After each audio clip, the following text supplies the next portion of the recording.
Welcome to the channel mistake tarot. मेरा नाम आमना है और ये रीडिंग जो है ये एरीज सन मून और असेंडेंट लोगों के लिए है और जुलाई के महीने के लिए है। रीडिंग स्टार्ट करने से पहले मैं थोड़ा सा एस्ट्रोलॉजिकल एस्पेक्ट से भी आपको बताना चाहूँगी।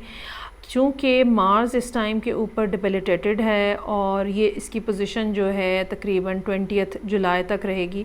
सो बहुत हद तक चांसेस हैं कि जुलाई के दौरान आप अपने अंदर जो है एक ख़ास किस्म की थकावट, टायर्डनेस, लो स्पिरिट फ़ील करें और आपको ऐसा महसूस, आपको कोई काम करने को दिल ना चाहे, मूड स्विंग्स हो सकते हैं। अगर आपको कोई काम करना है तो उसके लिए एक्स्ट्रा कंसंट्रेशन आपको पे करनी पड़ेगी, अदरवाइज़ वो काम नहीं होगा। सो इस किस्म की सूरत हाल जो है वो रहने का इम्कान है। ये सूरत हाल तकरीबन ऑलरेडी कुछ टाइम पीरियड तो गुज़र गया है, जून का एंड तो गुज़र गया है, लेकिन ये कि ये पहले से चल रही है। तो इस बात को आप जहन में रखिएगा। और चूँकि जब आपका अपना लॉर्ड जो है वो डिबिलिटेटेड होता है, सो बहुत सारी चीज़ें जो हैं वो गलत फ़ैसले, गलत एक्सपेक्टेशंस लोगों से बना लेना और मिसअंडरस्टैंडिंग्स और कन्फ्यूजन्स जो हैं वो भी पैदा करता है। सो हैविंग सेड दैट, अब हम आ जाते हैं टैरो के ऊपर। टैरो की रीडिंग जो है वो करियर और रिलेशनशिप बेस्ड है। पहले मैं रिलेशनशिप के लिए आपको ये कार्ड एक्सप्लेन करूँगी और फिर हम ये करियर के हिसाब से देखेंगे। सो देयर इज़ समथिंग जो कि ऑलरेडी अंडर प्रोसेस है और ये जो चीज़ है ये तकरीबन, इसको हो सकता है तकरीबन कुछ लोगों के लिए 4 महीने पुरानी बात हो जब ये स्टार्ट हुआ हो सारा सिलसिला, और आपने इसके ऊपर काफ़ी सारा गौर व फिक्र किया हो और सोचा समझा हो। लेकिन बात ये है कि आप बहुत ज़्यादा इमोशनल नज़र आ रहे हैं और अब से नहीं है, पिछले महीने से ही शायद आप बहुत ज़्यादा इमोशनल हैं लोगों के बारे में, चीज़ों के बारे में। और ये पर्सन कोई ऐसा है जिसके लिए, अच्छा ये भी हो सकता है कि ये शख्स जो है ये आपके साथ कहीं काम करता रहा हो, कहीं कोई कोर्स इसने अटेंड किया हो आपके साथ, कोई वर्कशॉप इसने आपके साथ अटेंड की हो। सो कहीं ना कहीं काम के हवाले से कुछ ना कुछ कनेक्शन बनता हुआ नज़र आ रहा है। लेकिन समहाउ आप मुसलसल इस पर्सन के इंतज़ार में हैं और एक उम्मीद है वापसी की, एक उम्मीद है रिलेशनशिप बनने की। ना सिर्फ आप फ़िज़िकली इंतज़ार में हैं बल्कि आप स्पिरिचुअली भी इंतज़ार में हैं कि, और आपको यकीन है कि ये सिचुएशन जो है ये चेंज होगी और यकीनन ये पर्सन जो है ये आपकी तरफ आएगा। आप इसके लिए ख़ास तौर पे इस महीने के आखिर में मैनिफेस्ट भी करते हुए नज़र आ रहे हैं। लेकिन जैसे जैसे आपका प्लैनेट जो है, मार्स जो है वो मूव आउट होगा कैंसर से, और आपके अंदर वो जो एक वाटर साइन वाले इमोशंस हैं वो थोड़े से सबसाइड होंगे और आपकी अपनी फायरी एनर्जी जो है वो वापस आप रीगेन करेंगे, तो वैसे वैसे आपको चीज़ों की समझ आना शुरू होगी और सूरत हाल की समझ आना शुरू होगी। आपने अपने तौर पे तो फ़ैसला किया हुआ है, लेकिन आपको डर है कि मेरे फ़ैसले जो हैं वो नाकाम ना हो जाएं या मेरे फ़ैसले जो हैं उनमें कोई गलती या कोई ख़राबी ना निकल आए। और मुझे ये लगता है कि कुछ ना कुछ लॉसेस बहरहाल रिलेशनशिप के सेक्टर में यहाँ पे मौजूद हैं जो कि आप यहाँ पे उठाएंगे। और बेहतर ये होगा कि आप आज जब ये रीडिंग आप देख रहे हैं और अभी जुलाई स्टार्ट नहीं हुआ है, तो आप इसी पॉइंट के ऊपर 2 बातों के ऊपर फोकस करें। एक तो ये जो आपको बहुत ज़्यादा अपने सप्रेस्ड किस्म के इमोशंस हैं और डिस्टर्बेंस क्रिएट कर रहे हैं, एक तो आपको इनको देखने की ज़रूरत है। इमोशंस को देखने का क्या मतलब होता है? इसका मतलब ये होता है कि आप एक्सेप्ट करें कि आप क्या महसूस कर रहे हैं। जब तक हम किसी चीज़ के डिनाइल में रहते हैं तब तक हम उसके बारे में कुछ सोल्यूशन नहीं बना सकते। सो सबसे पहले आप एक्सेप्ट करें कि क्या असल में आप फ़ील क्या कर रहे हैं और अपने आप को एक हाई इमोशनल स्टेट से लो इमोशनल स्टेट के ऊपर लेकर आएँ। चीज़ों को न्यूट्रली आप समझने की कोशिश करें।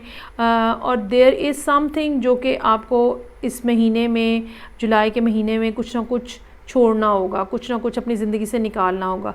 ये कोई पर्सन हो सकता है, ये कोई हैबिट हो सकती है, कुछ लोगों के लिए ये कोई काम के हवाले से भी बात हो सकती है। लेकिन ये छोड़ना जो है ये भी आपके लिए सक्सेस का बायस बनेगा और अल्टीमेटली इस सैडनेस में से भी कोई ना कोई पॉजिटिविटी निकलेगी।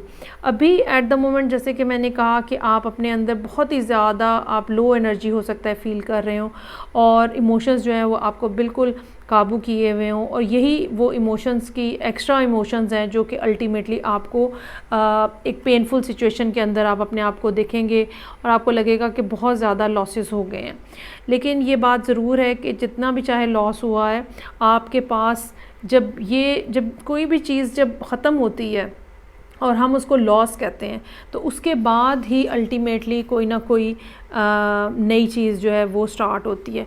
और मुझे ये लग रहा है कि जुलाई का एंड जो है वो यकीनन एरीज़ लोगों के लिए किसी न किसी नए स्टार्ट का बायस बनेगा। मेरे पास आपके लिए एस ऑफ पेंटिकल है और एस ऑफ कप्स है। सो मोहब्बत के मामले में, रिलेशनशिप के मामले में अच्छे कुछ स्ट्रॉन्गर लेवल के ऊपर कुछ नया स्टार्ट हो सकता है जो कि पहले के मुकाबले में बहुत ज़्यादा अच्छा भी होगा और फ़ायदेमंद भी होगा, ठीक है, और आपके लिए सेटिस्फाइंग भी होगा। ठीक है जी। सो अब हम देखते हैं कि यही सब कार्ड्स जो हैं वो हम देखते हैं कि करियर के हवाले से हमें क्या इन्फॉर्मेशन है। अच्छा, कुछ इस किस्म के मामलात नज़र आ रहे हैं जहाँ पे काफ़ी सोच विचार के बाद एक प्लान बनाया गया और काफ़ी होमवर्क किया गया, और शायद आपने अपनी ओन के ऊपर कोई ना कोई काम पिछले कुछ महीने में स्टार्ट किया। लेकिन अच्छा, इसके लिए हो सकता है कि आपने कुछ ना कुछ नया सीखा भी हो या किसी एक्सपर्ट की भी आपने हेल्प ली हो और चीज़ों को एक स्ट्रॉन्गर फाउंडेशन के ऊपर बनाने की कोशिश की हो, लेकिन अभी तक कुछ फ़ायदा इतना इसमें से होता हुआ नज़र नहीं आ रहा, और आप स्टिल उम्मीद पे दुनिया कायम है कि बुनियाद के ऊपर आप यहाँ पे खड़े हैं और इंतज़ार कर रहे हैं। इस महीने जहाँ पे आपके अपने लॉर्ड के साथ इश्यूज़ हैं, वहाँ पे जुपिटर भी स्टैग्नेंट है, ठीक है, और स्टेशनरी पोजीशन में है, और वो इस पोजीशन के ऊपर ऑलमोस्ट पूरा मंथ जो है वो खड़ा रहेगा, और ये चीज़ भी आपके लिए कारोबारी लिहाज से मुश्किलात का बायस बनेगी, और कोई ना कोई इस किस्म की चीज़ जो है जो कि ख़ास तौर पे अगर ये जो स्टेशनरी पोजीशन है आपके अपने चार्ट के ऊपर चूँकि डिपेंड करता है, इसकी पोजीशन कुछ इस किस्म की है आपके चार्ट में, तो मज़ीद आपको डिस्टर्बेंस जो है वो देखने को मिल सकती है। लेकिन एंड ऑफ द मंथ बहरहाल जैसे ही मार्स जो है वो इस सारी बुरी सिचुएशन से बाहर आएगा, आप दोबारा अपनी एनर्जीज़ जो हैं काम के हवाले से वो रीगेन करते हुए नज़र आ रहे हैं। हो सकता है कि कुछ सडन डिसीजंस हों जो कि आपको लेने पड़ें, और कुछ ऐसी भी बात हो सकती है कि चूँकि अभी हालात आपकी पूरी तरह से कंट्रोल में नहीं हैं, और ये भी मुमकिन हो सकता है कि आप बहुत ज़्यादा दूसरों के ऊपर डिपेंड कर रहे हो। सो चांसेस आर देयर कि कोई ना कोई ऐसी बात मौजूद हो जो कि अभी सामने नहीं है आपके, और फिर जुलाई के एंड पे जाके वो आपके सामने आए। आपको चाहिए कि आप अपना देखने का जो नज़रिया है, पर्सपेक्टिव, पॉइंट ऑफ व्यू, लोगों से बात करने का, लोगों को मिलने का, उसके अंदर भी जो है कुछ ना कुछ चेंज लेकर आएँ। So there is some sort of things जो कि हम उम्मीद कर सकते हैं कि जुलाई के एंड के ऊपर सामने आएंगी, और अल्टीमेटली ये जो चीज़ें हैं ये आपको बता चलाएंगी कि भाई आपने भैया कुछ ना कुछ नुकसान कर लिया है काम का, और लेकिन इसमें इतनी परेशानी की बात नहीं है। फिर भी जब आप कैलकुलेट करेंगे तो आपको अंदाज़ा होगा कि अभी भी काफ़ी कुछ इंटैक्ट है, सब का सब जो है वो लॉस नहीं हुआ। और जैसे कि मैंने रिलेशनशिप के मामले में बताया कि जब कुछ ज़िंदगी से ख़त्म होता है तो तभी कुछ ना कुछ नया आता है। सो यहाँ पे आपके पास मिरेकल का कार्ड भी है और एस ऑफ पेंटिकल्स भी है, जो कि हमें ये बता रहे हैं कि जब ये सिचुएशन वाइंड अप होगी तो आपकी अपनी मैनिफेस्टेशन स्किल्स एस्ट्रोलॉजिकली आपको सपोर्ट होगी, और आपके पास एक नया लाइफस्टाइल स्टार्ट करने का, एक नया काम स्टार्ट करने का, एक नया रिलेशनशिप स्टार्ट करने का ज़रूर मौका होगा। सो अभी एट द मोमेंट आपको ज़्यादा इसमें सर खपाई करने की बजाय ये सोचने की ज़रूरत है कि व्हाट इज़ देयर जो कि आपको रिलीज़ करना है अपनी लाइफ से। आते हैं, लोग हैं, हैबिट्स हैं, क्या हैं जो कि आपको अपनी ज़िंदगी से निकालना है। बाज़ बिहेवियर हमारे ऐसे होते हैं जो कि हमारे लिए डिस्ट्रक्टिव होते हैं। सो ये सब चीज़ें जो हैं वो आप गौर करें, और जितनी भी ज़्यादा सैडनेस है, जितनी भी ज़्यादा लो स्पिरिट की फीलिंग है, वो जैसे जैसे जुलाई गुज़रता जाएगा और ख़ास तौर पे एंड ऑफ जुलाई जो है वो यकीनन एक पॉजिटिव आपके लिए वाइब्रेशन जो है वो लेकर आएगा।